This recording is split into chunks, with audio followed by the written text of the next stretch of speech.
वॾी शइ न आहे। शेख याज़, दात वॾी शइ न आहे, सच वॾी शइ आहे। ऐं जो सच मचाए मच, वो मच वॾी शइ आहे। मां दावत ॾींदुसि असांजे अॼोके हिन सेशन जे कीनोट स्पीकर,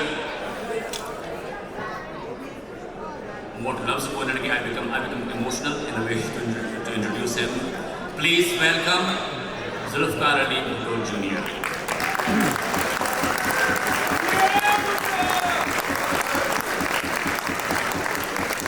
संदसि वॾी महिरबानी जो सिंध मां असांजी दावत ते आया त इहो हुननि जो गुरु हुया।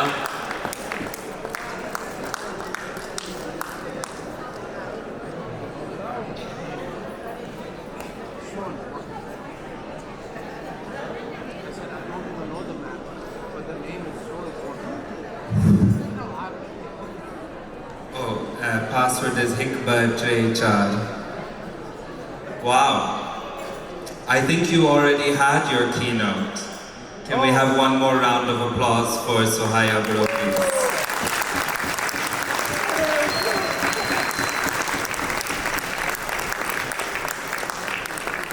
I think I have to help them with the presentation. Bulhan Name, it's a PowerPoint presentation. Sorry, sometimes oh, that's my brother-in-law. That's his ID. Actually just delete it. We don't need the presentation. Thank you. Okay. Thank you so much to the board of the Sindhi Association of North America for this generous invitation.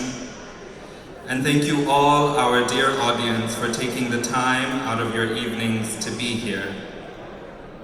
It is a trying time for many in Pakistan, as our people face tremendous and inconsolable hardship. I ask that we start with 2 small prayers, something like a tilawat to ground us in this space.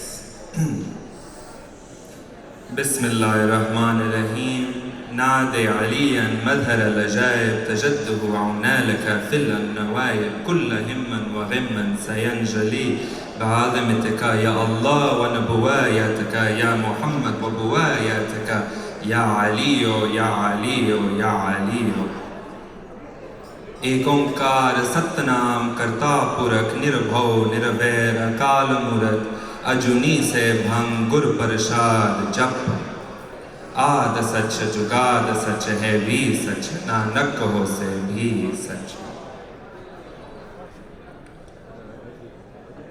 Much of my artistic practice is shaped by the fact that I am a child of exile. Born in Damascus to a Lebanese mother and Sindhi father, Shaheed Mir Murtaza Bhutto. In his office in Damascus, thank you. In his office in Damascus, there was a shelf with 2 glass bottles, one filled with water, the other with sand. They were the water and sand of the Indus, a river, he said, one day I would see. I have since then had the fortune of traveling down the Indus from Chashma Barrage to Ghazi Ghat, slowly paddling down and camping each night on a different island. I have swum in the Indus, I have bathed in the Indus, I have brushed my teeth in the Indus, I have eaten from the Indus. I have seen her at her most voluminous in the upper Saraiki belt, at her most spiritual conjunction in Sakhar, and at her most vulnerable at Keti Mandir, where if the powers that be will, she is able to meet the sea. Yet I would never say that I have truly seen her. Her oxygen-rich alluvial waters are too murky, and so she continues to mystify, hiding what lurks beneath. It is her refusal to be completely legible that has infuriated the men in power, who have imprisoned her through dams, barrages, canals, pollution, and narrow embankments that any true inhabitant of this great river system will tell you are nothing short of criminal. In the 1840s, the British sent several expeditions down the Indus, or rather up the Indus from Karachi. A wild and unpredictable river that changed so regularly that no map could be trusted for more than a year. It most baffled our former colonizers in Sindh, where it separated into several streams, lakes, lagoons, that every summer and monsoon transformed a desert into a lush, wet wonderland that nursed jungles home to thousands of deer, otters, wolves, jackals, hyenas, tigers, birds, crocodiles, and yes, at one time, elephants, rhinos, and lions too. From Richard Burton to Alexander Burns, T. Postman, any visitor to Sindh wrote about its lush riverine jungles, its thin population that lived on subsistence farming and never starved. The British hated it. To them, Sindh was a failure of governance, and they were determined to drain our streams, dam our rivers, cut down our forests, and populate Sindh so that its subsistence farms could turn into industrial ones that would feed their ever more greedy imperial fantasies. Today, the Indus does not flow beyond Kotri Barrage in Hyderabad. She no longer meets the sea, her lover.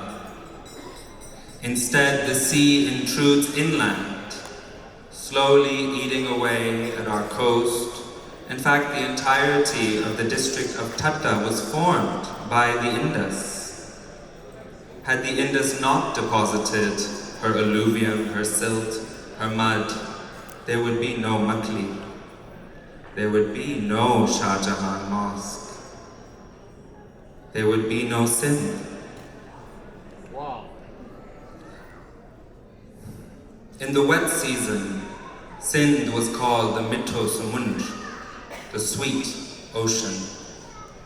Rainwater would inundate hundreds of acres, hundreds of thousands of acres of land, and the Mohana and the Mirbal and the Malha would travel up and down, fishing. Our Bulhan, our dolphin, would travel in and out of different streams, and then after a couple months, this Mitto Samundra would find its way into the Vaddo Samundra. Sakhar and Rohri became a center of British governance after the brutal annexation of the province in 1849. In the 1850s, seeing the hills that towered over the Indus at this point, the British dreamed up a barrage. An extensive series of surveys dismissed the idea, claiming that Sindh received the cumulative waters of all of Punjab's rivers. In the 1870s, the British began building barrages upstream in Punjab, diverting waters to feed new tracts of cotton and sugar. By 1919, the winter level of the Indus in Sindh had fallen to dramatically low levels, and the British believed that a barrage was essential. And so we have the British Imperial Swan Song of Engineering, Sakhar Barrage, built in 1928 and completed in 1932. From this barrage, 7 canals would branch out, drawing billions of cusecs from our Lion River. With not one drop finding its way back into the Indus downstream, any excess water would either seep into the surrounding soil or evaporate in the hot, Sindhi summer sun. This evaporation would cause salinity and waterlogging, rendering 43% of all land in Upper Sindh useless.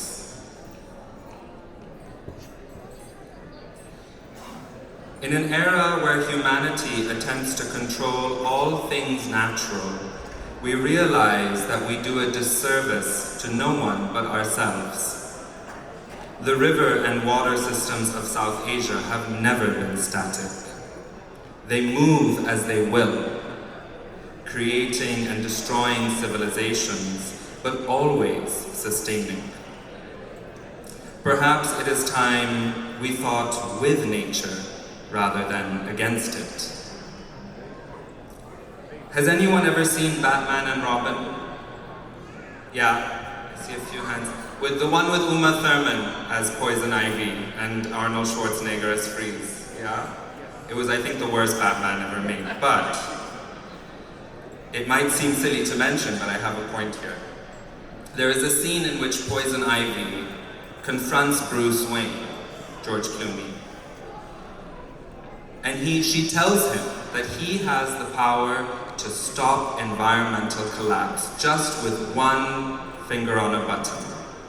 What does Bruce Wayne say? He says, without oil and petroleum and electricity, we will all starve. That is precisely the predicament that we're in. Billionaires like Batman making sure we are completely reliant on fossil fuels and that saving the rainforest becomes an empty promise to make a few tree huggers happy.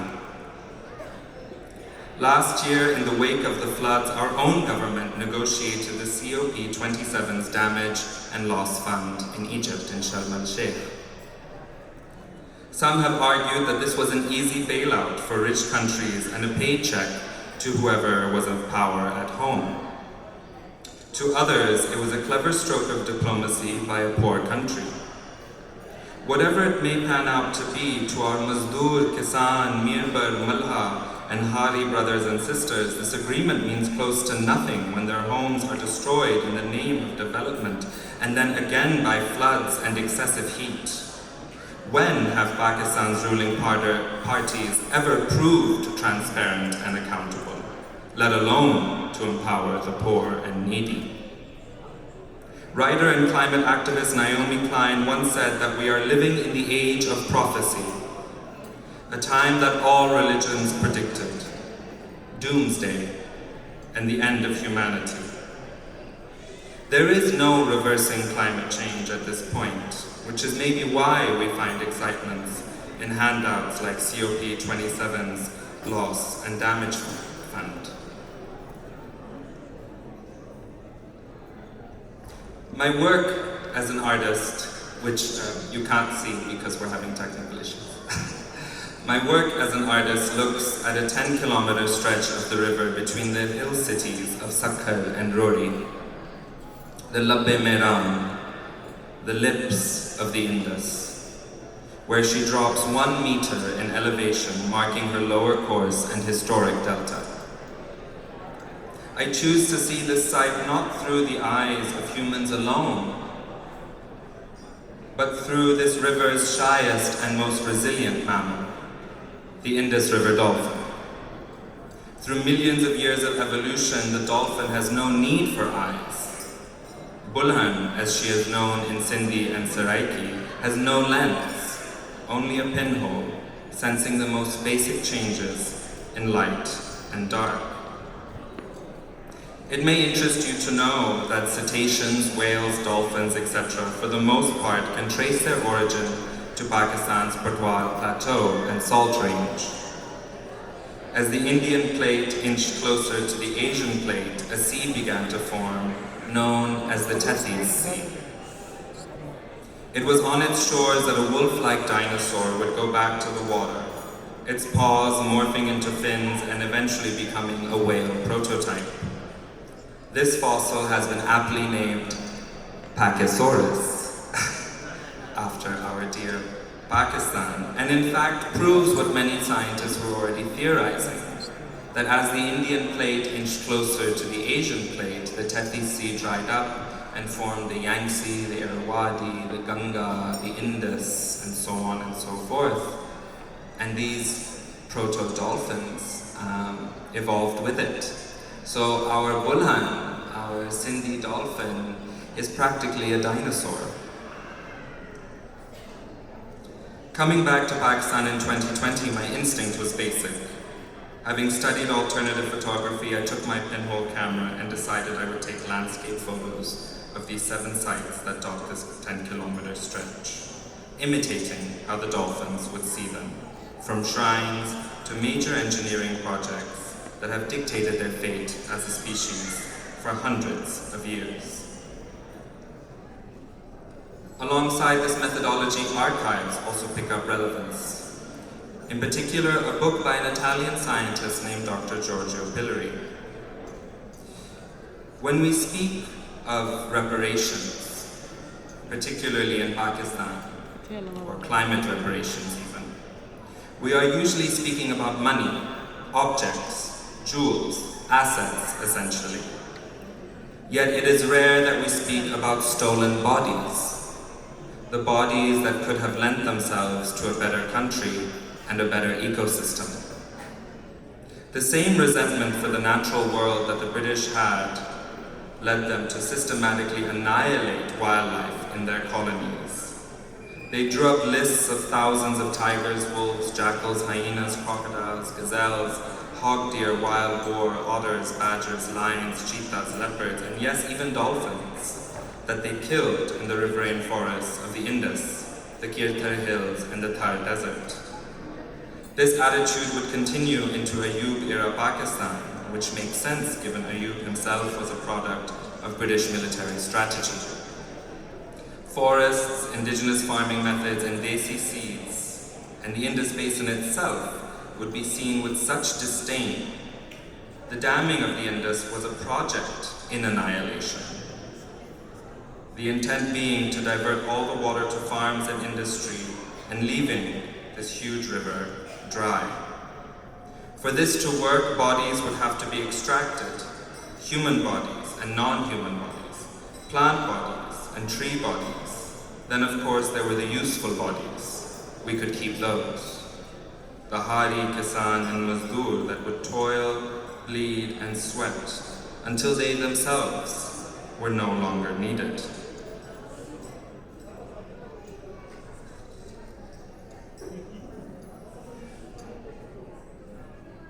Why dolphins, you might ask? Dolphins remain one of the last indigenous animals of the Indus River and of Sindh. In 1962, when Guddu Barrage and Kotri Barrage were completed, many thought that the Indus River dolphin had all gone extinct, had it not been for one small fishing family. Karam Elahi and his sons called Dr. Giorgio Pillari, a dolphin scientist. And through his efforts, their efforts, and the efforts of the Sindh Wildlife Department, the Indus River dolphins' numbers jumped from 120 individuals in 1972 to 2,000 today. It is one of our few success stories and an example of how unity can save us.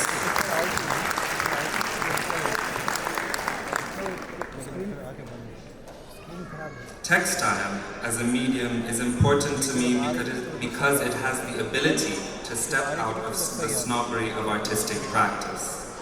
It is craft, craft is labor, craft is work, and craft to me is the language of the people. It is the script of the soil. Craft engages with its surroundings because it has to. Historically, crafts are dictated by resources, and those resources are slimming. The Pakistani establishment has had a long love affair with dams. So much so that they're so obsessed with water storage that they've forgotten about water drainage, and the two are interconnected. Yeah, exactly right. The hydrological cycle depends on an unbroken circle. Storm clouds gather in the sea, they follow the delta to the mountains, they rain in the hills, they form glaciers, and those glaciers melt into the river, and the cycle starts all over again. Pakistan has been in a drought since 1974. Moments like the flood of 2022 were once common.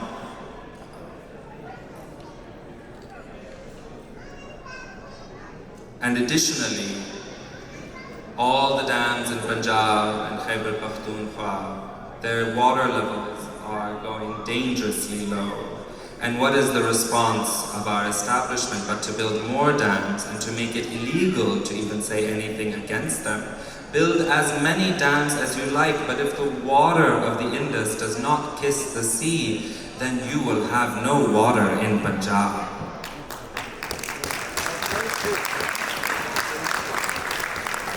As our mother Sindhu continues to be suffocated, her multiple streams confined to a single trickle and a dry dust bowl of a riverbed left for our people, so too are our opinions, our beliefs, our faiths, and our identities strangled away from us.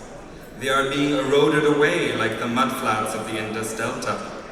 Radical thoughts consumed and annihilated by a sea of intolerance.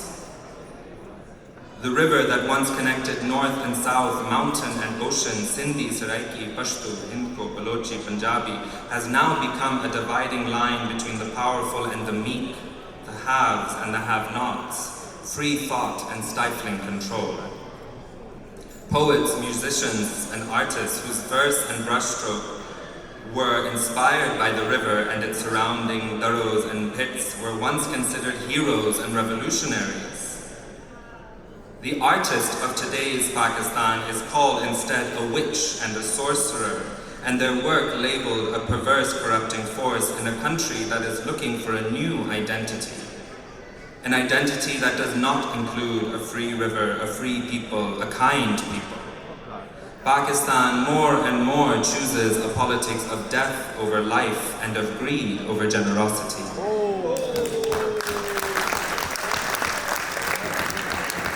My friends, brothers, and sisters, how can I even tell you what has become of our sin? Our province is for sale. Our rivers, our animals, our people, our mountains, all being stripped away from us. For who? Certainly not for you.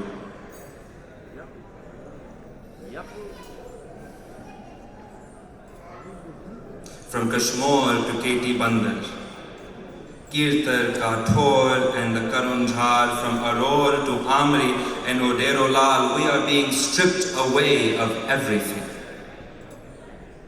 Pakistan is not on the forefront of the war against climate change, as our senators would tell you. Pakistan is on the forefront of a war against its own people and ecology. Wow. Wow. We are a torn, divided, damned, and intellectually drained Pakistan. Our river is dying and no dam can save her. If you wish to see more water in Punjab, you must let the Indus kiss the sea. It is the natural order. It is God's ordained order. It is science. And if you do not, you risk starving 80% of your population.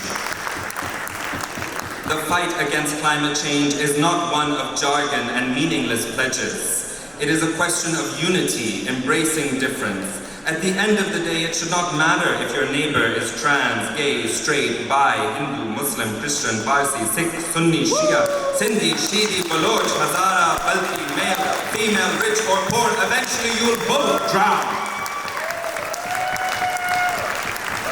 In this fight for our very existence, do not place your faith in families like mine, in the landed gentry, the industrialists, the sharifs, the khans, the mullahs, and most certainly not the men in uniform.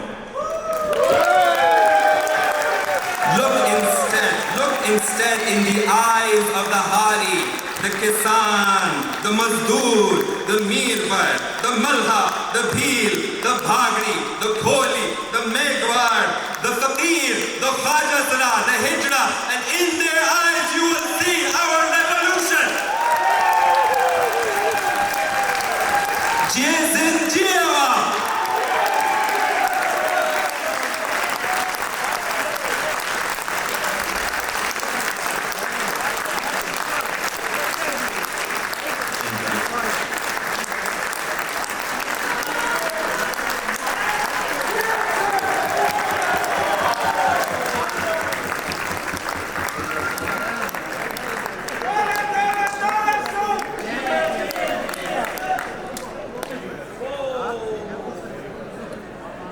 clear.